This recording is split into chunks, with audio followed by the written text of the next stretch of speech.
Hello मेरे प्यारे साथियों, कैसे हैं आप सभी का स्वागत है आपके यूट्यूब चैनल सक्सेस टारगेट में। जैसा कि देख रहे हैं, मैं लेके आई हूँ आपके लिए प्राचीन भारत से संबंधित महत्वपूर्ण प्रश्न, जो कि आपके एग्जाम के पॉइंट ऑफ व्यू से मोस्ट इंपोर्टेंट प्रश्न है। अगर एक बार इसे देख लेंगे तो आपके लिए काफ़ी हेल्पफुल रहेगा। वो सारे इंपोर्टेंट प्रश्न हैं जो एग्जाम में पूछे गए हैं और पूछे जाने वाले हैं, तो आपके लिए काफ़ी अच्छा रहेगा ये सेशन। हो सके तो एक दो बार में देख लीजिए, पर आप मन से देखिए, जिससे कि आपको है तो ठीक ठाक क्वेश्चन है और जो एग्जाम पूछे गए हैं वो सारे प्रश्न हैं। तो अच्छे से देखिए, चाहे दो बार में देखिए, एक बार तो कम से कम अच्छे से देखना है और दूसरी बार जब देखो तो टू मल्टीपल पे देख लीजिए, पर एक बार अच्छे से। तो चलते हैं, क्वेश्चन फर्स्ट है आपका कि आग का आविष्कार हुआ था। तो आग का जो आविष्कार है वो पूरा पाषाण काल में हुआ था। किसमें? पूरा पाषाण काल में हुआ था। नेक्स्ट है आपका कृषि तथा पहिए का आविष्कार कब हुआ था। तो कृषि तथा पहिए का जो आविष्कार है वो नव पाषाण काल में हुआ था। कब हुआ था? नव पाषाण काल में हुआ था। नेक्स्ट आपका नवपाषाण शब्द का सबसे पहले प्रयोग किसने किया था। तो जब नवपाषाण शब्द का जो सबसे पहले प्रयोग है जॉन लुवाक ने किया था। किसने? जॉन लुवाक ने।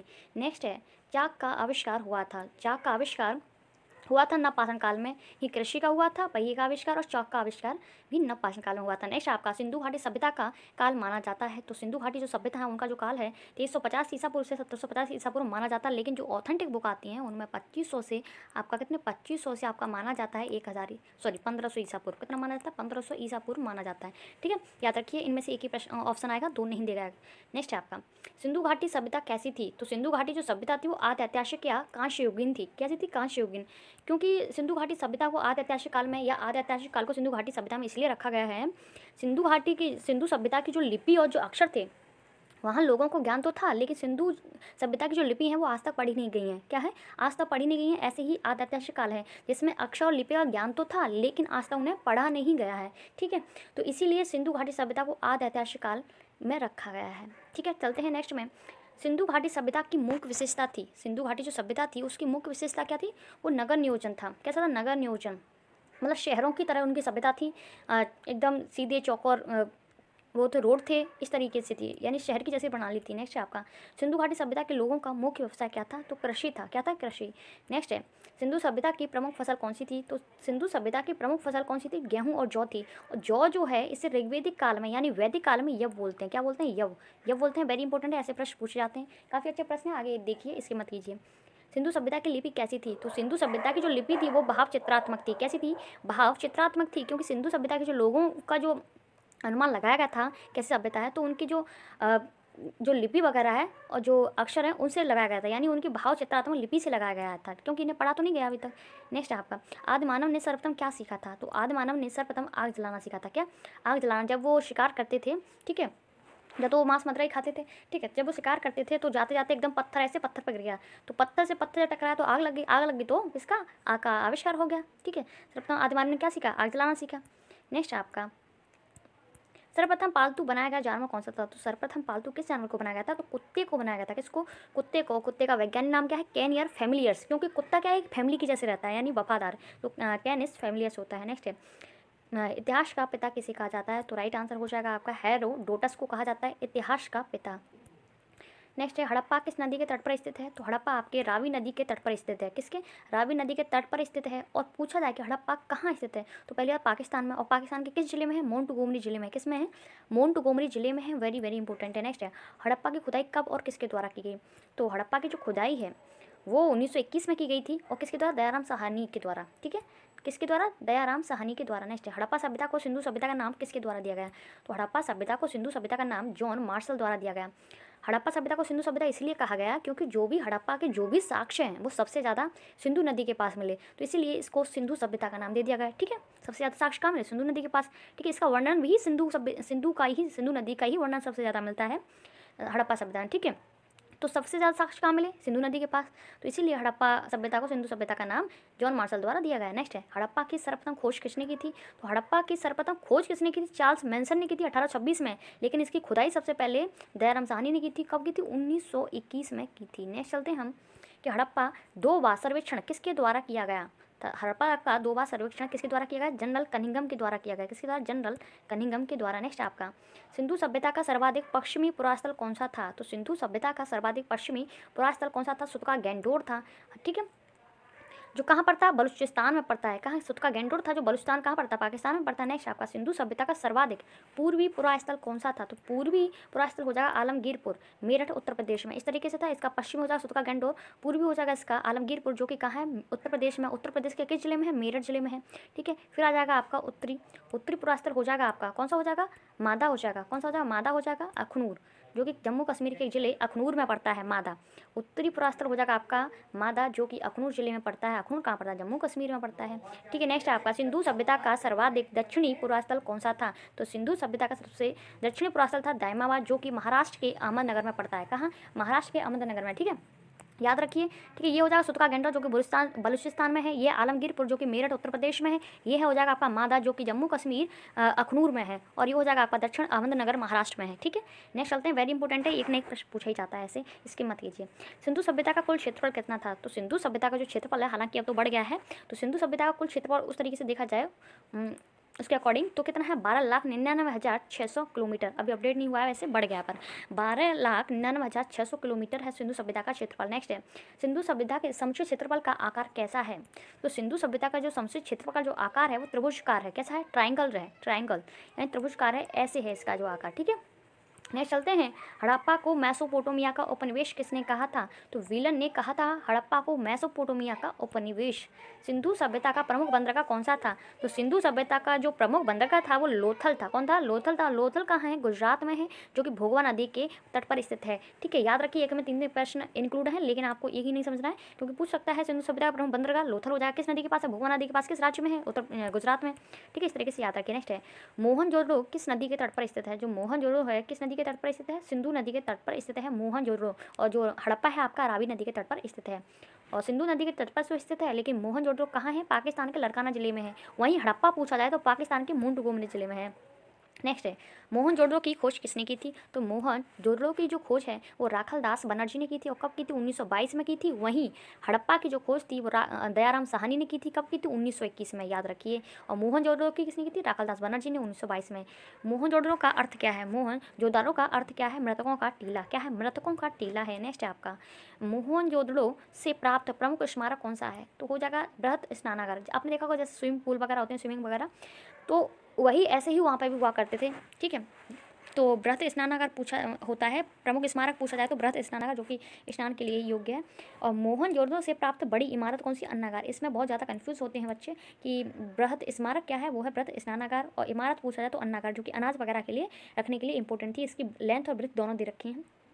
नेक्स्ट है, हड़प्पा के लोग किससे अनभिज्ञ थे, जो हड़प्पा के लोग थे वो लोहा धातु से अनभिज्ञ थे, यानी लोहा को लोग नहीं जानते थे। कांस्य युगीन सभ्यता थी, हड़प्पा सभ्यता कैसी थी, कांस्य युगीन। और लोहा का परिचय कब हुआ, चलो मैं बता देती हूँ आपको, वो वैदिक काल में हुआ था। वैदिक काल के 2 पार्ट हैं, ऋग्वैदिक काल, वैदिक काल में हुआ था। वैदिक काल में, वैदिक काल के 2 पार्ट हैं, एक ऋग्वैदिक एक उत्तर वैदिक। तो उत्तर वैदिक काल में हुआ था, जो कि एटा जिले के अंतरीखेड़ा में हुआ था। एटा के अंतरीखेड़ा स्थान से हुआ था लोहा का जानकारी। ठीक है, नेक्स्ट आपका, मेसोपोटामिया, इसका आधुनिक नाम इराक है। मेसोपोटामिया का जो आधुनिक नाम है वो इराक है, उत्तर हो जाएगा। और इसका अर्थ क्या हो जाएगा, 2 नदियों के बीच की भूमि। क्या हो जाएगी, 2 नदियों के बीच की भूमि को मेसोपोटामिया कहते हैं। क्या, 2 नदियों के बीच की भूमि को। नेक्स्ट आपका, सिंधु सभ्यता का स्थल कालीबंगा का शाब्दिक अर्थ है, तो सिंधु सभ्यता का स्थल कालीबंगा का शाब्दिक अर्थ हो जाएगा काली रंग की चूड़ियाँ। बिकॉज यहाँ पे जो कालीबंगा है वो कि आपके राजस्थान के हनुमानगढ़ जिले में स्थित है कालीबंगा। ठीक है, यहाँ से जो लेडीज़ का जो बैंगल बॉक्स वगैरह होता है जिसमें चूड़ी वूड़ी रखते हैं वो सब मिलाता हूँ यहाँ से, इसीलिए इसे काले रंग की चूड़ियों के लिए इसका शाब्दिक अर्थ माना जाता है। नेक्स्ट आपका, सिंधु घाटी के लोग किसकी पूजा करते थे, तो सिंधु घाटी के जो लोग थे वो मातृ देवी की पूजा करते थे। किसकी, मातृ देवी की पूजा करते थे सिंधु घाटी के लोग। नेक्स्ट आपका, सिंधु घाटी के लोगों का सबसे महत्वपूर्ण वृक्ष कौन सा था, तो सिंधु घाटी के जो लोग थे उनका महत्वपूर्ण जो वृक्ष था वो था पीपल का वृक्ष। क्या था, पीपल का वृक्ष। नेक्स्ट है, भारत का सबसे बड़ा हड़प्पा नगर कौन सा है, तो भारत का सबसे बड़ा हड़प्पा नगर आपका धौलावीरा है। क्या है, धौलावीरा जो गुजरात में है। इसका अर्थ होता है सफ़ेद धुआं। क्या होता है, सफ़ेद धुआं। वहीं हड़प्पा का जो मोहनजोदड़ो है उसका अर्थ क्या हो जाएगा, 2 नदियों के, जो मेसोपोटामिया है मोहनजोदड़ो है उसके अर्थ हो जाएगा 2 नदियों के बीच का स्थान। नेक्स्ट आपका, और धौलावीरा का अर्थ है सफ़ेद धुआं। चावल के साक्ष्य कहाँ से मिले हैं, जो चावल के जो साक्ष्य हैं वो रंगपुर एवं लोथल से मिले हैं। अच्छा, आपको बता दूँ, आपने देखा होगा जो धान होते हैं जिनसे चावल वहीं उससे ही मिलते हैं, लेकिन धान जब अलग करते हैं उसकी जो भूसी रहती है वो तो मिलती है लोथल में, और चावल के एकदम परमानेंट जो साक्ष्य थे वो रंगपुर से मिले। ठीक है, नेक्स्ट है लिपस्टिक, काजल, चार पहियों वाली गाड़ी के साक्ष्य कहाँ मिले हैं? जो चनूदड़ों में मिले हैं। वेरी वेरी इंपॉर्टेंट है, ये पूछा जाता है। क्या है? ये पूछा जाते हैं ये प्रश्न, ठीक है। नेक्स्ट है आपका कांसे की नर्तकी पुजारी के भवन के साक्ष्य कहाँ मिले हैं? कांसे की नर्तकी के पुजारी के जो भवन के जो साक्ष्य हैं वो मोहनजोदाड़ो में मिले हैं। कहाँ है? मोहनजोदड़ो में मिले हैं, ठीक है, जिसे मोहनजोदारो भी बोलते हैं। नेक्स्ट आपका हड़प्पा के लोगों का सबसे प्रिय पशु कौन सा था? तो कुंवड़ वाला सांड था। कौन था? कुंवड़ वाला सांड। नेक्स्ट है मिट्टी के हल तथा खिलौनों के साक्ष्य कहाँ से मिले हैं? तो मिट्टी के जो हल हैं, इससे पूछा गया है मिट्टी के हल से। ये साक्ष्य कहाँ मिले हैं? तो बनवाली या बनावली दोनों ही बोलते हैं, बनवाली या बनावली दोनों ही बोलते हैं। नेक्स्ट आपका हड़प्पा वासियों का प्रमुख खेल था। तो हड़प्पा जो वासी थे उनका प्रमुख खेल था पाशा। क्या था? पाशा।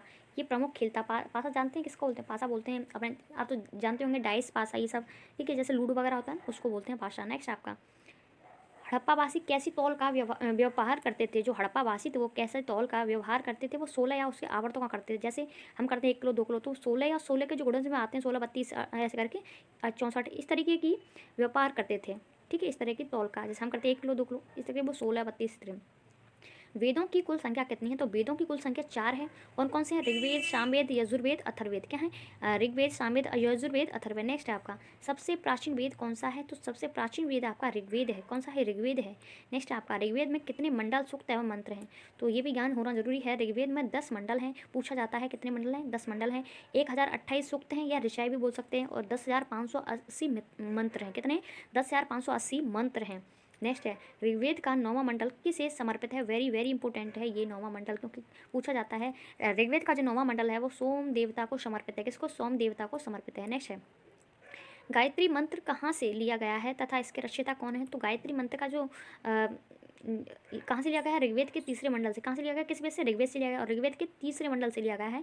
इसके रचयिता हैं विश्वामित्र जी। कौन है? विश्वामित्र जी हैं। पूछा जाता है गायत्री मंत्र किसको समर्पित है? तो सूर्य की लालिमा या सविता देवी के लिए समर्पित है। सूर्य की लालिमा को या सविता के लिए समर्पित है। वेरी इंपॉर्टेंट है। नेक्स्ट आपका ऋग्वेदिक सभ्यता का काल माना जाता है। तो ऋग्वेदिक जो सभ्यता है उसका जो काल है माना जाता है 1500 ईसा पूर्व से 1000 ईसा पूर्व, क्योंकि पहले जो समय था वो क्या था? वापस लौटता था, पीछे की तरफ वापस लौटता था, ठीक है। ईसा पूर्व समझते होंगे, बीसी इसे बोलते हैं। बीसी यानी बिफोर क्राइस्ट, यानी जो यीशु मसीह हैं उनसे पहले का समय को बोलते हैं बीसी यानी बिफोर क्राइस्ट। और जस्ट यहाँ ईसा मसीह का जन्म हुआ इससे पहले की बात हो रही है, इनके बाद की बात को बोलते हैं एडी में काउंट करते हैं, ठीक है। एडी यानी एनी डोमिनो, जैसे आपको जानते हैं डोमिनोज पिज़्ज़ा, तो इस तरीके से याद रखिए एनी डोमिनो, ठीक है, एडी डोमिनो। अब जैसे हम जो करते हैं 21वीं, ठीक है, ये ईसवी है। जैसे आगे आएगी क्या? 22वीं, ये आगे बढ़ेंगी, क्रम में बढ़ेंगी, लेकिन जो पहले ईसा पूर्व था वो पीछे की तरफ लौटता था। नेक्स्ट है आपका ऋग्वेद में सबसे बाद में कौन सा मंडल जोड़ा गया? तो ऋग्वेद में सबसे बाद में 10वां मंडल जोड़ा गया। नेक्स्ट है ऋग्वेद में सर्वाधिक पवित्र नदी किसे माना जाता है? तो आपका राइट आंसर हो जाएगा सबसे ज़्यादा पवित्र नदी आपकी सरस्वती को माना जाता है। हालांकि इसका वर्णन कम है, लेकिन पवित्र नदी सरस्वती को माना जाता है। नेक्स्ट है ऋग्वेद में सबसे अधिक उल्लेख किस नदी का किया गया है? तो सबसे ज़्यादा उल्लेख वो है सिंधु नदी का किया गया है, इसीलिए तो इसे हड़प्पा सभ्यता कहते हैं। सिंधु नदी सॉरी हड़प्पा सभ्यता को सिंधु सभ्यता कहते हैं, ठीक है। सबसे ज़्यादा उल्लेख किसका है? सिंधु नदी का, क्योंकि सिंधु नदी के पास ही सबसे ज़्यादा साक्ष्य मिले हर चीज़ के। नेक्स्ट है आपका ऋग्वेद में वर्णित सबसे महत्वपूर्ण देवता कौन थे? तो ऋग्वेद में जो वर्णित सबसे अधिक महत्वपूर्ण देवता थे इंद्र, जिनका वर्णन 176 बार यानी 176 बार किया गया है। नेक्स्ट है आपका ऋग्वेद में सबसे बाद में जुड़ने वाले मंडल कौन कौन से हैं? तो ऋग्वेद में सबसे बाद में जुड़ने वाले मंडल हैं पहला 10वां। अगर ये दोनों आते हैं बोथ तो बोथ पर लगाएंगे, फर्स्ट एंड 10वां, ठीक है, पहला और 10वां। अगर ये दोनों नहीं आते हैं तो आप 10वें पर राइट करेंगे। नेक्स्ट है आपका सबसे पुरानी भारतीय दवा आयुर्वेद का उद्गम किस वेद से हुआ है? तो अथर्ववेद इसका राइट आंसर हो जाएगा। सबसे पुरानी भारतीय दवा आयुर्वेद का उद्गम किस वेद से हुआ है? अथर्ववेद से। अथर्ववेद को जादू टोना या तंत्र मंत्र वाला वेद भी कहते हैं। नेक्स्ट आपका ऋग्वेद में गंगा तथा यमुना का उल्लेख कितनी बार हुआ है? तो ऋग्वेद में गंगा का जो उल्लेख है वो 1 बार हुआ है, और यमुना का जो उल्लेख है वो 3 बार हुआ है। सबसे पवित्र नदी आपकी कौन सी है? सरस्वती है। सबसे ज़्यादा उल्लेख सिंधु नदी का हुआ है, और गंगा का उल्लेख 1 बार है, यमुना का 3 बार है। भारतीय संगीत का जनक किस वेद को कहा जाता है? तो भारतीय संगीत का जो जनक है वो सामवेद को कहा जाता है। किसको? सामवेद को कहा जाता है। एग्जाम में जो भी प्रश्न पूछे जाते हैं वो सारे प्रश्न लिए हैं, तो वीडियो पूरा देखें, स्किप ना करें। हो सकता है एग्जाम में नंबर आपको काफ़ी अच्छे दिलवा दे ये टॉपिक। ये चलते हैं हम, ठीक है, अगर नहीं दोगे तो छूट जाएंगे, इसलिए देख लीजिए। सामवेद का प्रथम लेखक किसे माना जाता है? जो सामवेद है क्या है? संगीत का जनक है, और इसका लेखक जैमिनियों को माना जाता है। किसको? जैमिनी। नेक्स्ट आपका गद्य एवं पद्य में लिखा हुआ वेद कौन सा है? एकमात्र वेद है जो कि गद्य और पद्य में लिखा हुआ है, वो है आपका यजुर्वेद। कौन सा हो जाएगा? यजुर्वेद, ठीक है। वेद कितने हैं? 4 होते हैं, 4 में से जो एकमात्र वेद है जो कि गद्य और पद्य दोनों में लिखा हुआ है, प्रोज और पोइट्री दोनों में लिखा है। नेक्स्ट आपका तंत्र मंत्र वाला वेद किसे कहते हैं? तंत्र मंत्र वाला वेद आपका अथर्ववेद को कहते हैं, सबसे बड़ा वेद है। अथर्ववेद क्या है, सबसे बड़ा वेद है और सबसे बाद में जोड़ा गया वेद है। ठीक है, तंत्र मंत्र या जादू टोना वाला। ठीक है, वेदांगों, स्मृतियों तथा पुराणों की संख्या कितनी है? तो वेदांगों देखो पहले आता है वेद। वेद कितने होते हैं आपके? 4 होते हैं। कितने होते हैं? 4 होते हैं। वेद के बाद आ गए वेदांग, कितने होते हैं? 6। स्मृतियाँ कितनी हो गई? 6। पुराण कितने हो गए? 18 हो गए, सॉरी पुराण। उपनिषद की भी पूछ लिया जाए तो उपनिषद होते हैं आपके 108। कितने होते हैं उपनिषद? 108। ठीक है, तो वेदांगों की संख्या 6 है, स्मृतियाँ 6 हैं, पुराण 18 हैं और आपके उपनिषद 108 हैं। कितने? 108 हैं और आपके वेद 4 हैं। तो सबसे पुरानी स्मृति कौन सी है? मनुस्मृति। नेक्स्ट चलते हैं। पुराणों के रचयिता संग्रहकर्ता किसे माना जाता है? तो पुराणों के जो रचयिता हैं किसे माना जाता है? लोमहर्ष। और संग्रहकर्ता उनके पुत्र उग्रश्रवा को माना जाता है। नेक्स्ट है, सर्वाधिक प्राचीन एवं प्रामाणिक वेद किसे माना जाता है? तो सर्वाधिक प्राचीन एवं प्रामाणिक वेद मत्स्य पुराण को माना जाता है। किसको? मत्स्य पुराण को। नेक्स्ट है, मत्स्य पुराण से किस वंश की जानकारी मिलती है? तो आपका राइट आंसर हो जाएगा मत्स्य जो पुराण है उससे सातवाहन वंश की जानकारी मिलती है। इसलिए इंपॉर्टेंट है, ये क्वेश्चन इस तरीके से पूछे जाते हैं। ठीक है, सबसे इंपॉर्टेंट जो पुराण है कौन सा? मत्स्य पुराण। उसमें किसकी जानकारी मिलती है? सातवाहन वंश की, इसीलिए तो इंपॉर्टेंट है, इसलिए इंपॉर्टेंट लगा लीजिए। नेक्स्ट है, सामवेद तथा यजुर्वेद में मंत्रों की संख्या कितनी है? तो सामवेद में 1549 है और यजुर्वेद में 1990 है। ठीक है, वहीं ऋग्वेद में 10,580 है। ठीक है, नेक्स्ट चलते हैं हम कि उपनिषदों की कुल कितनी संख्या है? तो उपनिषद 108 है, अभी बताया था मैंने आपको। प्रामाणिक रूप से जो मिलते हैं अभी 13 हैं। क्या है? प्रामाणिक जो माने जाते हैं वो 13 हैं। नेक्स्ट है आपका भारत का प्रसिद्ध राष्ट्रीय वाक्य सत्यमेव जयते कहाँ से लिया गया है? तो मुंडकोपनिषद से लिया गया है। किससे? मुंडकोपनिषद से लिया गया है। नेक्स्ट चलते हैं, अथर्ववेद में मंडलों, सूक्तों एवं मंत्रों की कुल कितनी संख्या होती है? तो अथर्ववेद में 20 मंडल हैं और ऋग्वेद में वहीं 10 मंडल हैं। ठीक है, सूक्तों की संख्या 731 है, वहीं ऋग्वेद में जो सूक्त हैं या ऋचाएँ हैं वो 1028 हैं। इसमें मंत्रों की संख्या कितनी है? 5839 है, उसमें कितनी है? 10,580 है, याद रखिए। सबसे प्राचीन एवं प्रमाणिक स्मृति है, तो सबसे प्राचीन स्मृति है मनुस्मृति और प्रमाणिक स्मृति भी मनुस्मृति है। इसमें ये किसके समय की रचित है? ये शुंग वंश के समय रचित हुई थी, ये रचित थी, यानी मनुस्मृति जो है शुंग वंश के समय ही है, समकालीन है।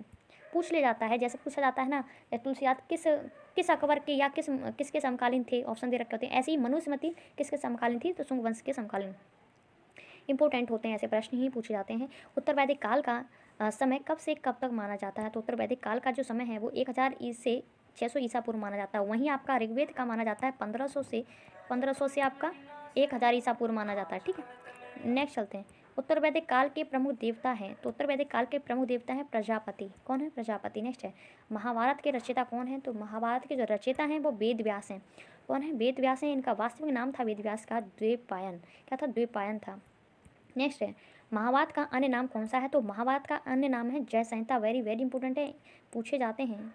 ठीक है, तो महाभारत का जो अन्य नाम है वो है जय संहिता। नेक्स्ट है, सबसे प्राचीन बौद्ध ग्रंथ कौन सा है? तो त्रिपिटक है। कौन सा है? सबसे प्राचीन बौद्ध ग्रंथ है त्रिपिटक। वेरी वेरी इंपॉर्टेंट है, जो भी अभी NTPC ये रेलवे जो भी एग्जाम हुए हैं उन सब में पूछा गया है ये सबसे प्राचीन बौद्ध ग्रंथ कौन सा? त्रिपिटक। लेकिन भूल जाते हैं, जैन धर्म लगा देते हैं, इसलिए ध्यान रखें त्रिपिटक क्या है? बौद्ध धर्म से। बौद्ध धर्म के पूर्व जन्म की कहानी किससे वर्णित है? और ये भी बहुत इंपॉर्टेंट है, ये भी पूछा गया है आपके NTPC वगैरह में। ठीक है, तो बुद्ध के शायद मैंने आपको प्रैक्टिस सर्टिफिकेट करवाया था, उसमें दिखाया भी था मैंने कि जो NTPC में पूछे गए तो ये प्रश्न थे। बुद्ध के पूर्व जन्म की कहानी किस में वर्णित है? CHL वगैरह में पूछे जाते हैं, CHL वगैरह में यही प्रश्न आते हैं। तो जातक कथा में, क्योंकि बहुत से लोग जात से जैन लगा देते हैं, तो याद रखिए जो बुद्ध के पूर्व जन्म की जो कहानी है जातक कथा में वर्णित है। जैन साहित्य को क्या कहा जाता है? तो जैन साहित्य को आगम कहते हैं। क्या बोलते हैं? आगम। नेक्स्ट है, 16 महाजनपदों का वर्णन किस में है? तो 16 जो महाजनपद थे उनका जो वर्णन है अंगुत्तर निकाय में। किस में है? अंगुत्तर निकाय। नेक्स्ट है आगे, जैन धर्म के प्रवर्तक, संस्थापक एवं प्रथम तीर्थकर कौन थे? जैन धर्म के प्रवर्तक, संस्थापक एवं प्रथम तीर्थकर थे ऋषभ देव। कौन थे? ऋषभ देव थे। और जैन धर्म के 24 में, क्योंकि मैं आपको बता दूं जैन धर्म में 24 तीर्थकर हुए थे। कितने हुए थे? 24। पहले कौन है? ऋषभ देव हैं और अंतिम कौन है? महावीर स्वामी हैं। और 23 में कौन है? पार्श्वनाथ हैं। क्या है? पार्श्वनाथ। नेक्स्ट चलते हैं हम, महावीर स्वामी का जन्म कब हुआ था? तो महावीर स्वामी का जो जन्म है 500 ईसा पूर्व में हुआ था। ईसा पूर्व का मतलब आप समझ गए हैं, बिफोर क्राइस्ट यानी BC में। कहाँ हुआ था? वैशाली में हुआ था, वैशाली के कुंडग्राम में हुआ था। नेक्स्ट है, जैन धर्म का वास्तविक संस्थापक किसे माना जाता है? तो जैन धर्म का जो वास्तविक संस्थापक है वो महावीर स्वामी को माना जाता है, बिकॉज ये 24वें तीर्थकर थे, 24वें तीर्थकर थे और इन्होंने ही विस्तार विवरण इन्होंने ही किया था। सबसे ज़्यादा विस्तार किसने किया था? महावीर स्वामी ने। ठीक है, और संस्थापक सबसे पहले माना जाए तो संस्थापक पूछा जाए तो ऋषभदेव हो जाएंगे, लेकिन वास्तविक संस्थापक कौन होता है? जो किसी धर्म का प्रचार प्रसार करता है उसी को वास्तविक बोलते हैं। तो महावीर स्वामी ने ही प्रचार प्रसार किया। नेक्स्ट आपका, महावीर स्वामी के पिता, माता तथा पत्नी का नाम क्या था? तो महावीर स्वामी के जो पिता थे उनका नाम सिद्धार्थ था, माता त्रिशला थी और पत्नी उनकी यशोदा थी। वहीं सिद्धार्थ, गौतम बुद्ध के बचपन का नाम सिद्धार्थ था। ठीक है, गौतम बुद्ध के जो पिता थे उनका नाम शुद्धोधन था, लेकिन उनके बचपन का नाम सिद्धार्थ था। उनकी भी माता कौन थी? मामाया थी, और उनकी पत्नी यशोधरा थी। इस तरीके से भूल मत जाइए, अच्छे से याद करिए। महावीर स्वामी के जो पिता हैं कौन है? सिद्धार्थ हैं, माता त्रिशला है और पत्नी उनकी यशोदा है। महावीर स्वामी के बचपन का नाम वर्धमान है। क्या है? वर्धमान। नेक्स्ट आपका, महावीर स्वामी किस कुल से थे? वेरी वेरी इंपॉर्टेंट है, वो क्षत्रिय वर्ण के जात्रक कुल से थे। किससे? जात्रक। तुम ये मत बोलना कि क्या बोलते हैं, सिंधु जो उधर से जो लोग आते हैं, जैसे हमारा हिंदुस्तान है, सिंधु सा को वो ह बोलते हैं, इसीलिए हमारे जो हिंदुस्तान का नाम हिंदुस्तान रख गया। सिंधु को हिंदू, तो वो सिंधु नदी से होके आते थे, और सा का वो लोग जो हैं ह बोलते हैं, तो हिंदुस्तान नाम पड़ गया हमारे भारत का।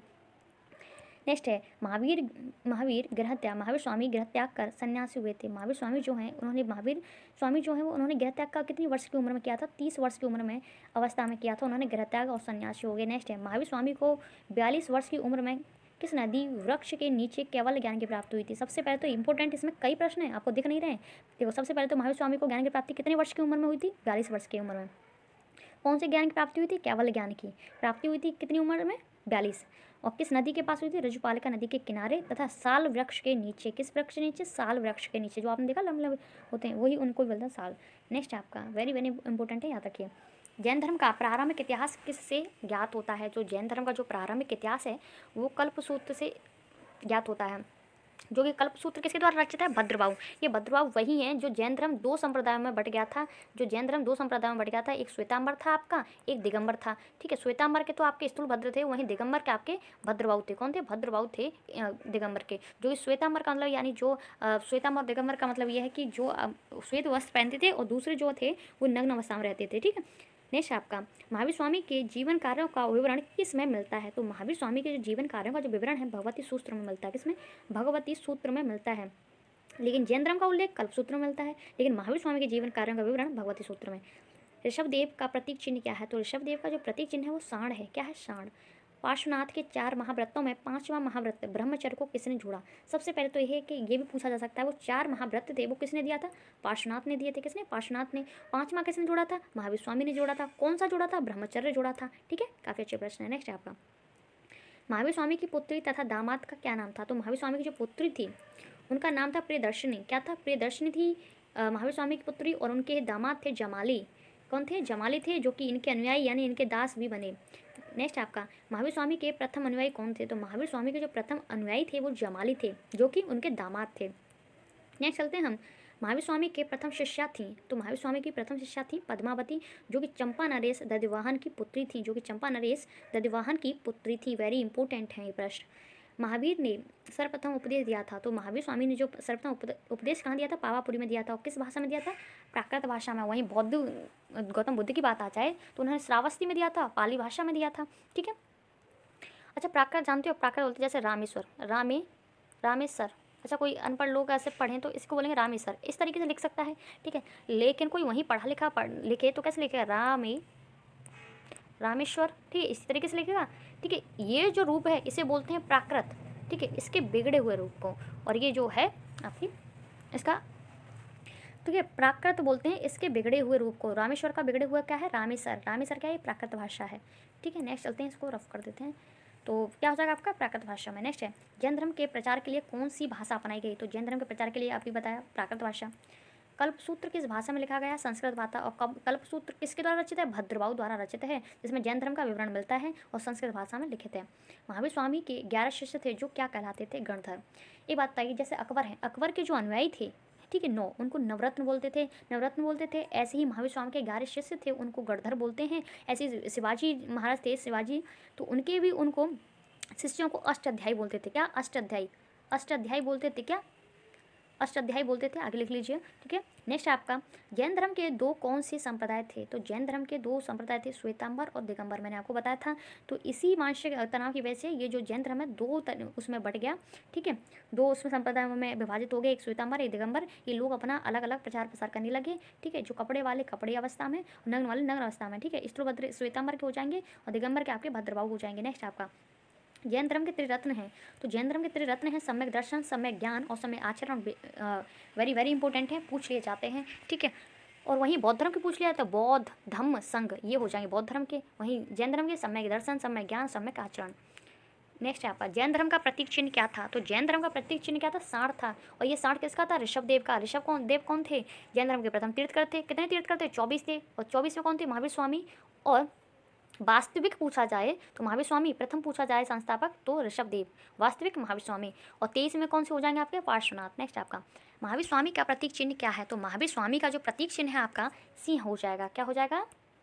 सिंह। नेक्स्ट है महावीर स्वामी की मृत्यु कब और कहाँ हुई थी? तो महावीर स्वामी की जो मृत्यु है वो 468 में हुई थी, 72 वर्ष की उम्र में आयु में हुई थी और पावापुरी में हुई थी। पावापुरी के राजगृह के पास हुई थी। एक बात सोचिए आप, ये मत सोचिए कोई अगर न्यू हो तो 540 में जन्म हुआ और मृत्यु इतनी ऐसे करवा दी है। तो मैंने आपको पहले ही बता दिया है, ये क्या है? ईशा पूर्व है। ईशा पूर्व में समय पीछे की तरफ वापस आता है। और जो हम आज की दुनिया में रह रहे हैं वो 2022 है। आगे जो आएगा वो 23 आएगा, 23 आएगा। ठीक है, क्या आएगा?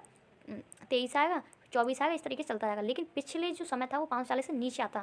ठीक है, 539, 538 फिर इस तरीके से आता। ठीक है, तो 72 वर्ष की आयु में पावापुरी में राजगृह के पास हुआ था। इस तरीके याद रखिए। प्रथम जैन सभा कब और कहाँ हुई थी? प्रथम जैन सभा, आप बौद्ध को याद रखते हो लेकिन जैन सभा को याद नहीं रखते, लेकिन ये पूछी आती है। तो जैन सभा कब और कहाँ हुई थी? तो जैन सभा 322 से 298 ईसा पूर्व में हुई थी। कहाँ हुई थी? पाटलिपुत्र में हुई थी, स्थूलभद्र की अध्यक्षता में। ये स्थूलभद्र वही हैं। कौन? स्थूलभद्र वही हैं, श्वेतांबर के अध्यक्ष। दो भागों में बटा था, श्वेतांबर और दिगंबर। तो श्वेतांबर के कौन है? स्थूलभद्र, और दिगंबर के भद्रबाहु। द्वितीय जैन सभा कब और कहाँ हुई थी? तो द्वितीय जैन सभा 512 ईस्वी में हुई थी। कहाँ हुई थी? बल्लभी में हुई थी। और पहली कहाँ हुई थी? पाटलिपुत्र में हुई थी।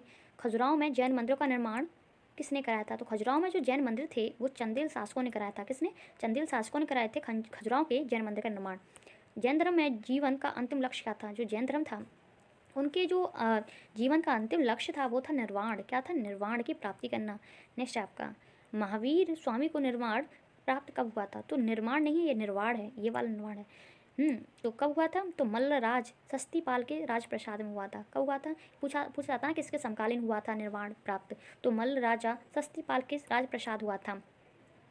महावीर स्वामी की मृत्यु के बाद जैन संघ का अध्यक्ष कौन बना? तो महावीर स्वामी की मृत्यु के बाद जो जैन संघ का जो अध्यक्ष था सुधर्मन था। कौन था? सुधर्मन था जैन संघ का अध्यक्ष। नेक्स्ट है आपका, काफ़ी अच्छे प्रश्न है, इसकी मत कीजिएगा, वीडियो को देखिए। हो सकता है अगर आपने न देखी, आपके एग्जाम में छूट गए वो क्वेश्चंस। ठीक है, तो देखने का कुछ नहीं जा रहा, देख लीजिए, थोड़ी देर हो रहा है। बौद्ध धर्म के संस्थापक कौन थे? तो बौद्ध धर्म के संस्थापक कौन थे आपके? गौतम बुद्ध थे। कौन थे? गौतम बुद्ध। नेक्स्ट है गौतम बुद्ध का जन्म कब हुआ था? तो गौतम बुद्ध का जन्म 563 ईसा पूर्व में हुआ था। लुम्बिनी नामक ग्राम के कपिलवस्तु में हुआ था। लुम्बिनी नामक ग्राम के कपिलवस्तु में हुआ था। कब हुआ था? 563 ईसा पूर्व में। गौतम बुद्ध के पिता, माता, पत्नी तथा पुत्र का क्या नाम था? तो गौतम बुद्ध के जो पिता है उनका नाम था शुद्धोधन, और इनकी जो माता थी उनका नाम था महामाया, और इनकी पत्नी थी यशोधरा। वहीं याद करिए, तो अभी बताया था मैंने, जो महावीर स्वामी थे उनके पिता का नाम था सिद्धार्थ, उनकी माता त्रिशला थी, उनकी पत्नी यशोदा थी।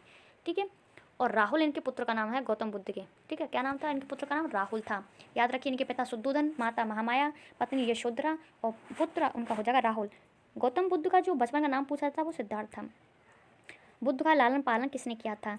तो बुद्ध का जो लालन पालन है इनकी जो मासी हैं प्रजापति गौतमी ने किया था, क्योंकि इनके जन्म के बाद ही इनकी माता एक्सपायर हो गई थी। तो इनका जो लालन पालन है तो इनकी माता जो मौसी प्रजापति गौतमी ने किया था। नेक्स्ट आपका बुद्ध के बचपन का क्या नाम था?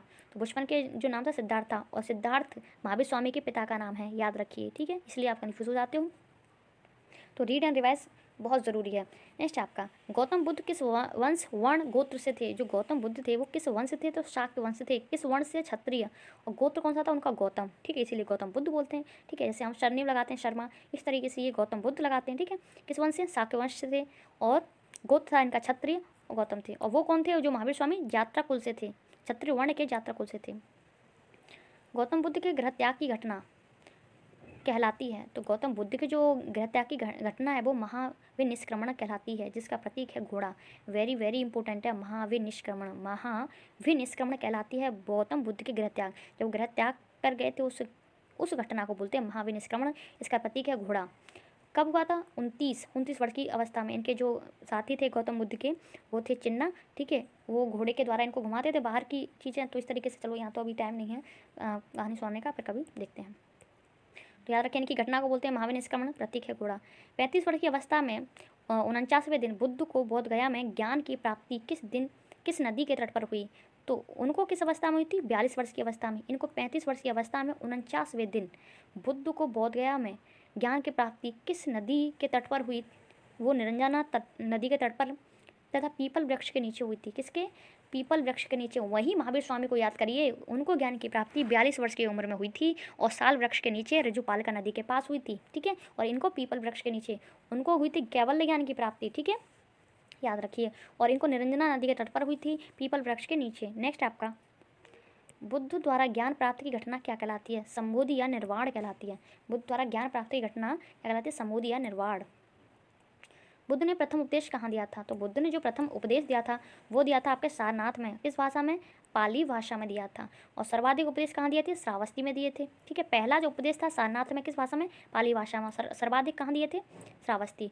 बुद्ध द्वारा दिया गया प्रथम उपदेश क्या कहलाता है? इनका जो उपदेश है वो कहलाता है धर्म चक्र प्रवर्तन। इनके गृह त्याग करने की घटना को क्या बोलते हैं? महाविनिष्क्रमण। उपदेश की घटना को क्या बोलते हैं? धर्म चक्र प्रवर्तन। नेक्स्ट है, बुद्ध के जन्म, ज्ञान तथा मृत्यु का प्रतीक क्या है? तो बुद्ध का जो जन्म हुआ था उसका प्रतीक है कमल। इनका ज्ञान की प्राप्ति हुई तो इनका किसके वृक्ष के नीचे? पीपल के वृक्ष के नीचे। इसलिए इनका जो ज्ञान प्राप्त हुआ वो पीपल को माना गया इनका प्रतीक। मृत्यु स्तूप, ठीक है, स्तूप है इनका प्रतीक। नेक्स्ट है, बुद्ध के घोड़ा तथा सारथी का क्या नाम था? तो बुद्ध का जो घोड़ा था, ठीक है, 29 वर्ष की उम्र में इन्होंने गृह त्याग कर दिया था, ठीक है। वहीं महावीर स्वामी ने 30 वर्ष की उम्र में कर दिया था। तो इनका जो बुद्ध का जो घोड़ा था उसका नाम था छंदक। छंदक भी बोलते हैं, छेदक भी बोल देते हैं कोई कोई, ठीक है। और इनके सारथी थे चन्ना, ठीक है, इनके मित्र चन्ना। बुद्ध के प्रथम गुरु कौन थे? तो बुद्ध के जो प्रथम गुरु थे वो अलार कलाम थे। कौन थे? अलार कलाम थे बुद्ध के प्रथम गुरु। वेरी इंपॉर्टेंट है। नेक्स्ट है, बुद्ध ने सर्वाधिक उपदेश कहाँ दिए थे? कहाँ दिए थे सर्वाधिक उपदेश? श्रावस्ती में दिए थे। कौशल प्रदेश की राजधानी थी। किसकी थी? कौशल प्रदेश की राजधानी थी। और सबसे पहले कहाँ दिया था? सारनाथ में दिया था। और सबसे अधिक दिए थे श्रावस्ती में। किस भाषा में? पाली। बौद्ध धर्म के त्रिरत्न कौन से थे? बुद्ध, धम्म और संघ। वहीं महावीर स्वामी के त्रिरत्न थे समय ज्ञान, समय दर्शन और सभ्य आचरण या चरित्र। और इनका है बुद्ध, धम्म और संघ। 80 वर्ष की अवस्था में बुद्ध की मृत्यु कहाँ और कब हुई थी? तो 80 वर्ष की अवस्था में बुद्ध की जो मृत्यु है वो कुशीनगर में हुई थी, उत्तर प्रदेश में हुई थी। उत्तर प्रदेश के 483 ईसा पूर्व में हुई थी। कब हुई थी? 483 ईसा पूर्व में हुई थी। जन्म कब हुआ था? 563 ईसा पूर्व में हुआ था।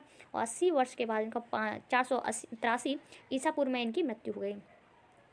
बुद्ध की मृत्यु की घटना कहलाती है महापरिनिर्वाण। क्या कहलाती है? महापरिनिर्वाण। याद करिए, उपदेश की घटना को बोलते हैं, इन्होंने उपदेश दिया उसको बोलते हैं धर्म चक्रवर्तन। गृहत्याग की घटना को बोलते हैं महाविनिष्क्रमण। मृत्यु की घटना को बोलते हैं महापरिनिर्वाण। बौद्ध संघ में प्रवेश पाने को क्या कहा जाता था? उपसंपदा कहा जाता। उपसंपदा कहा जाता, संपदा, ठीक है। बौद्ध संघ में प्रवेश पाने को उपसंपदा। बुद्ध के अनुयायी शासक कौन थे? बुद्ध के जो अनुयायी शासक थे वो बिंबिसार, अशोक एवं उदयन तथा प्रसन्नजीत थे। पूछा जाता है अशोक ने कौन सा धर्म को ग्रहण किया था? तो अशोक ने बौद्ध धर्म को ग्रहण किया था, ठीक है। किसने बौद्ध धर्म को ग्रहण किया था? बिंबिसार, अशोक। देखो बिंबिसार जो थे, बिंबिसार इनके पुत्र अशोक के उदयन हो जाएंगे, ठीक है। इस तरीके से याद रखिए। नेक्स्ट है आपका, पाटलिपुत्र नगर की स्थापना किसने की थी? तो पाटलिपुत्र जो नगर है उसकी स्थापना की थी उदयन ने।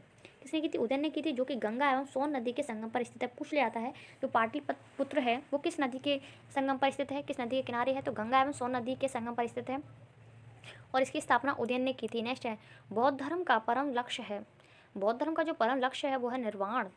क्या है? निर्वाण। अर्थ है इसका दीपक का बुझ जाना। दीपक का बुझ जाना, ठीक है। इसका अलग निर्माण, निर्वाण इसका अर्थ लक्ष्य हो जाएगा। बौद्ध संघ में प्रवेश करने वाली पहली महिला कौन थी? तो बौद्ध संघ में प्रवेश करने वाली पहली महिला कौन थी? प्रजापति गौतमी, जो कि सौतेली माँ थी इनकी। कौन थी? प्रजापति गौतमी, जो कि उनकी सौतेली माँ थी। नेक्स्ट है आपका, आजीवक संप्रदाय के प्रवर्तक कौन थे? तो आजीवक संप्रदाय के प्रवर्तक कौन थे? मखलिपुत्र गौशाला। कौन थे? मखलीपुत्र गौशाला आजीविक संप्रदाय के प्रवर्तक कौन थे? मखलीपुत्र गौशाला। नेक्स्ट आपका महावीर एवं बुद्ध दोनों ने उपदेश किसके शासनकाल में दिए थे? तो बिंबिसार के शासनकाल में दिए थे। वेरी वेरी इंपॉर्टेंट है, इसके मत कीजिए, फिर बोल रही हूँ आपसे, पूरा देखिए। महावीर एवं बुद्ध दोनों के उपदेश किसके शासनकाल में दिए गए थे? बिंबिसार के शासनकाल में। जो भी एग्जाम में पूछे जाते हैं वो सारे प्रश्न हैं। अष्टांगिक मार्ग का संबंध किससे है? तो बौद्ध धर्म से है अष्टांगिक मार्ग का संबंध। प्रथम बौद्ध संगति महाकश्यप की अध्यक्षता में कहाँ और कब हुई थी? तो पहली बात तो बौद्ध संगति किसके अध्यक्षता में हुई थी? महाकश्यप के अध्यक्षता में हुई थी। कब हुई थी? 483 ईसा पूर्व में हुई थी, और जो कि अजातशत्रु के काल में हुई थी। एक होता है अध्यक्ष, एक होता है उपाध्यक्ष, ठीक है, उनसे बड़ा, ठीक है। तो अध्यक्षता की थी महाकश्यप ने, ठीक है। किसके काल में हुई थी? अजातशत्रु के काल में हुई थी। कहाँ हुई थी? राजगृह में हुई थी। कब हुई थी? 483 में। द्वितीय बौद्ध संगति सावा कामी की अध्यक्षता में कहाँ और कब हुई थी? द्वितीय हुई थी सावा कामी की अध्यक्षता में हुई थी, 383 ईसा पूर्व में हुई थी, काला शोक के समय में हुई थी। कहाँ हुई थी? वैशाली में हुई थी, वैशाली।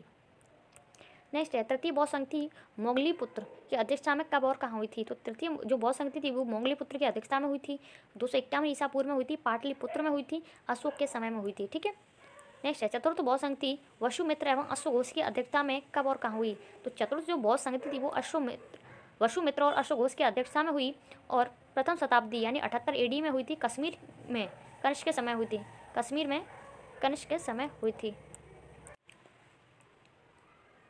नेक्स्ट आपका कि हर्यक वंश का प्रथम शक्तिशाली शासक कौन था? तो हर्यक वंश का प्रथम शक्तिशाली शासक था आपका बिंबिसार। कौन था? बिंबिसार था। इनका समय है 544 से 412। नेक्स्ट आपका हर्यक वंश का अंतिम शासक कौन था? तो हर्यक वंश का अंतिम शासक नागदर्शक, जो कि उदयन का पुत्र था। वेरी इंपॉर्टेंट है, फर्स्ट और लास्ट को तो जरूर याद रखिए, कुछ याद रखो या ना। हर्यक वंश का अंतिम शासक था नागदर्शक, जो कि उदयन का पुत्र था। उदयन अशोक का था। शिशुनाग वंश का संस्थापक था। शिशुनाग वंश का संस्थापक तथा अंतिम शासक कौन था? तो शिशुनाग वंश का संस्थापक शिशुनाग था, और अंतिम शासक था नंदीवर्धन। कौन था? नंदीवर्धन। और नंदीवर्धन अंतिम शासक था। इसी को समाप्त करने के बाद नंद वंश की स्थापना होती है। नंद वंश का संस्थापक महापद्म नंद होता है, ठीक है। और उग्रसेन। नंद वंश का अंतिम शासक कौन था? तो घनानंद था। घनानंद की मृत्यु के बाद कौन सा वंश आता है? तो आपका आ जाएगा अब, अच्छा उसके बाद देख लेते हैं। भारत का प्रथम विदेशी आक्रमण किसने किया था? तो ईरानियों ने किया था। दूसरा सिकंदर ने किया था। प्रथम जो विदेशी आक्रमण था वो ईरानियों ने किया था, और दूसरा सिकंदर ने किया था। सिकंदर ने भारत विषय का अभियान कब आरंभ किया था? तो सिकंदर ने भारत विषय का अभियान कब प्रारंभ किया था? 326 ईसा पूर्व में प्रारंभ किया था। मगध की प्रारंभिक राजधानी थी ग्रीब्रिज, जिसे राजगृह भी कहते हैं। नेक्स्ट आपका सिकंदर और पोरस के बीच युद्ध को क्या कहा जाता है? वेरी वेरी इंपॉर्टेंट है आपका। सिकंदर और पोरस के बीच के जो युद्ध को हाइडी स्पीच का युद्ध कहा जाता है। पूछा जाता है किस नदी के पास हुआ? तो झेलम नदी भी आ सकती है, और झेलम नदी को वितस्ता बोलते हैं प्राचीन काल में। सिकंदर की मृत्यु कब और कहाँ हुई थी? तो सिकंदर की जो मृत्यु है 323 ईसा पूर्व में हुई थी, बेबीलोन में हुई थी। कहाँ हुई थी? बेबीलोन में हुई थी सिकंदर की मृत्यु। ये एकमात्र ऐसा व्यक्ति है जिसकी मृत्यु अलग, जन्म अलग, मरण अलग इस जगह पर हुआ। नेक्स्ट आपका कश्मीर के इतिहास से संबंधित पुस्तक कौन सी है? तो कश्मीर के इतिहास से संबंधित पुस्तक है राजतरंगिणी, जो कल्हण द्वारा रचित है।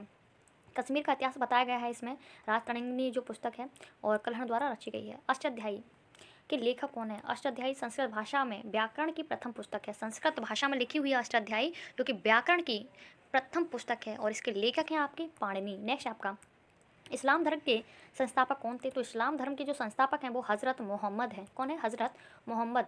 हज़रत मोहम्मद का जन्म कब हुआ था? तो मक्का में 570 ईस्वी में हुआ था। कब हुआ था? 570 ईस्वी में। नेक्स्ट है हिजरी सम्मत की शुरुआत कब हुई थी? तो हिजरी सम्मत की जो शुरुआत है 622 ईस्वी में हुई थी। कब हुई थी? 622 ईस्वी में हुई थी। नेक्स्ट है हज़रत मोहम्मद की मृत्यु कहाँ और कब हुई थी? तो हज़रत मोहम्मद की जो मृत्यु है वो 8 जून 632 ईस्वी को मदीना में हुई थी। कहाँ हुई थी? मदीना में। नेक्स्ट आपका अलेक्जेंडर सिकंदर का जन्म और मृत्यु कब हुई थी? तो अलेक्जेंडर सिकंदर था, उसकी जन्म जो हुआ था 356 में हुआ था, और जो मृत्यु थी वो 323 ईसा पूर्व में हुई थी। मैंने बोला के समय पीछे की तरफ वापस लौटता था पहले। अलेक्जेंडर सिकंदर के पिता तथा गुरु का क्या नाम था? अलेक्जेंडर के जो पिता थे उनका नाम था फिलिप, और उनके गुरु थी अरिस्टोटल यानी अरस्तु, ठीक है, याद रखिए। और अरस्तु के भी गुरु हो जाएंगे प्लेटो, और प्लेटो के गुरु हो जाएंगे सुकरात। नेक्स्ट आपका सिकंदर का सेनापति कौन था? तो सिकंदर का जो सेनापति था वो था सेल्यूकस निकेटर। कौन था? सेल्यूकस निकेटर था। नेक्स्ट आपका बिपाशा नदी के नाम से किसे जाना जाता है? तो बिपाशा नदी के नाम से व्यास नदी को जाना जाता है। किसको? व्यास नदी को जाना जाता है। नेक्स्ट है नंदवंश के पतन तथा मौर्य वंश के उत्थान की जानकारी किससे मिलती है? तो नंदवंश के पतन तथा मौर्य वंश के उत्थान की जानकारी किससे मिलती है?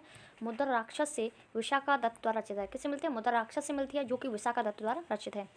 किसकी? नंदवंशन वंश के पतन और मौर्य वंश के उत्थान की। नंदवंश जो है वो खत्म हुआ था और मौर्य वंश की स्टार्टिंग थी।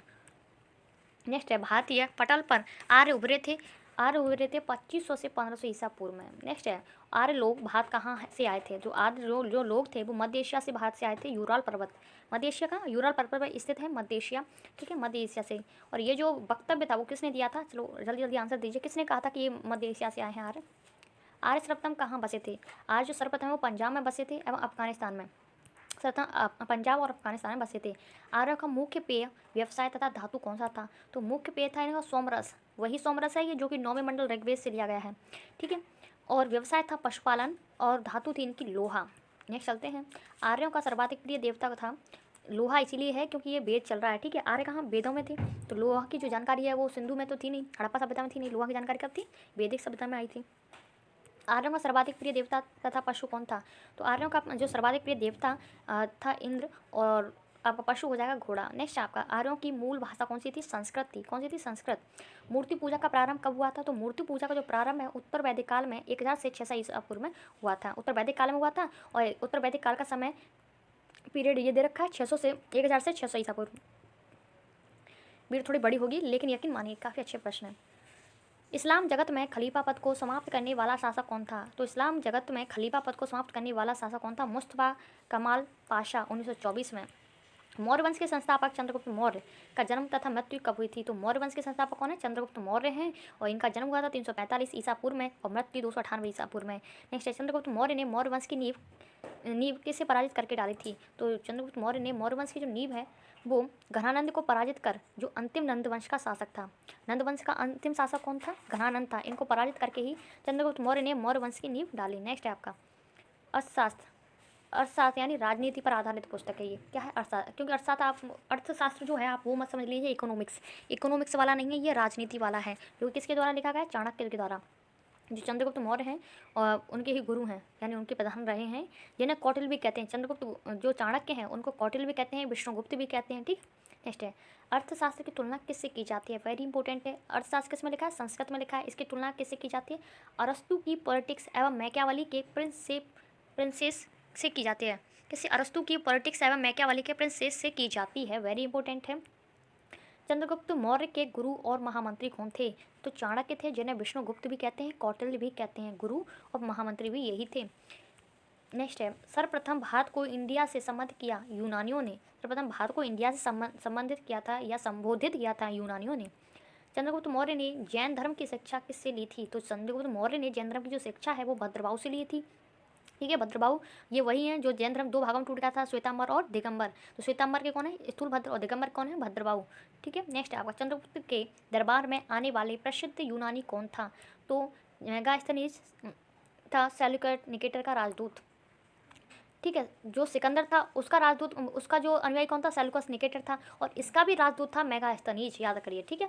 नेक्स्ट है, चंद्रगुप्त शब्द का पहला उल्लेख किस अभिलेख में मिलता है? तो चंद्रगुप्त शब्द का पहला उल्लेख रुद्रदामन के जूनागढ़ अभिलेख में। ये पीसीएस में पूछा गया प्रश्न है, ठीक है। ये यूपीपीसीएस वगैरह में पूछे गए प्रश्न है। चंद्रगुप्त शब्द का पहला उल्लेख किस अभिलेख में मिलता है? तो रुद्रदामन के जूनागढ़ अभिलेख में मिलता है। नेक्स्ट है, चंद्रगुप्त मौर्य की मृत्यु कहाँ हुई थी? तो श्रवण बेलगोला में हुई थी 298 ईसा पूर्व में, ठीक है। और पूछा जाता है जो इनका जो मृत्यु हुई थी कौन सी प्रक्रिया द्वारा? संलयन, यानी बिना भूख प्यास की हुई थी, ठीक है। बिना भूख मतलब एक तरीके से जो जैन धर्म के प्रचार प्रसार के लिए क्या करते हैं? बिना खाना वाना खाए, इस तरीके से। तो श्रवण बेलगोला में हुई थी संलयन विधि द्वारा।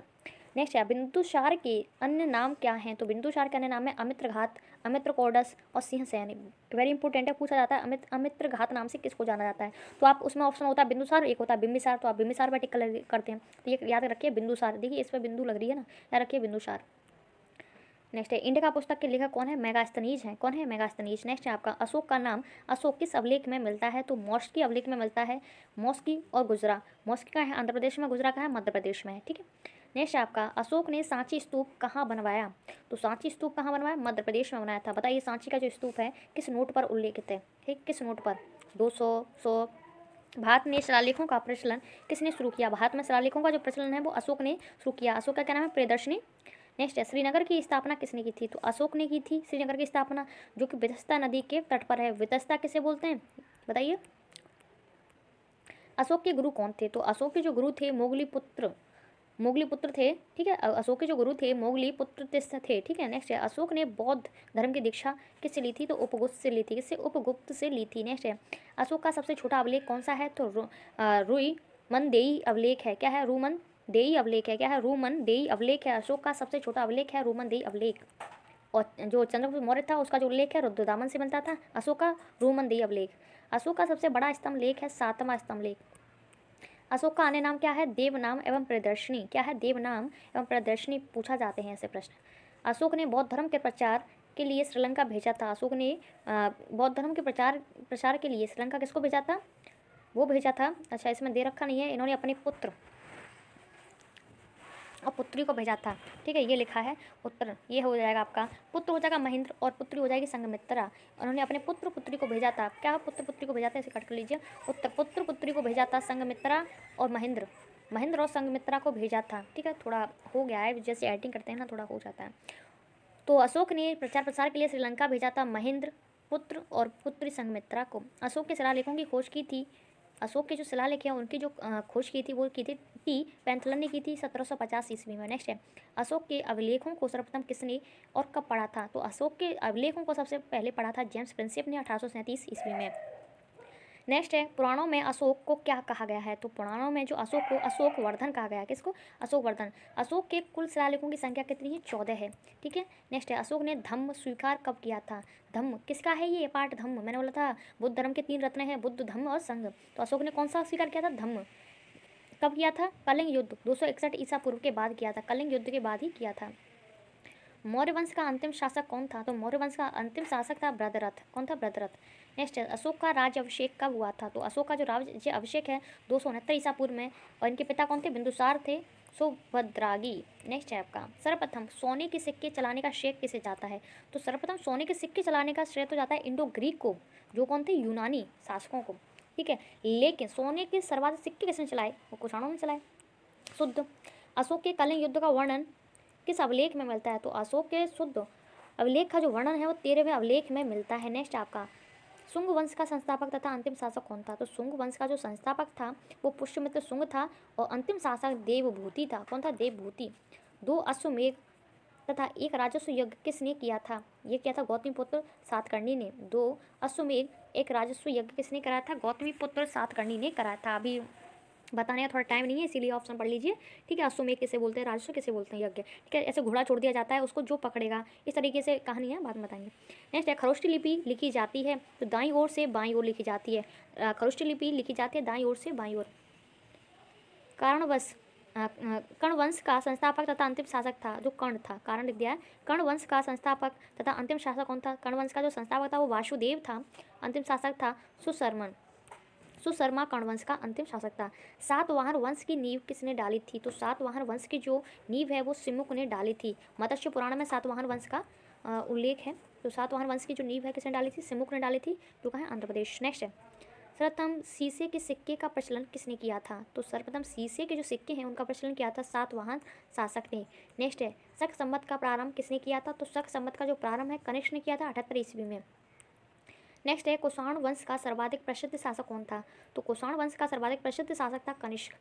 नेक्स्ट है आपका कनिष्क की प्रथम राजधानी कौन सी थी? तो पुरुषपुर या पेशावर ये कह सकते हैं, और दूसरी पूछा जाए तो मथुरा थी।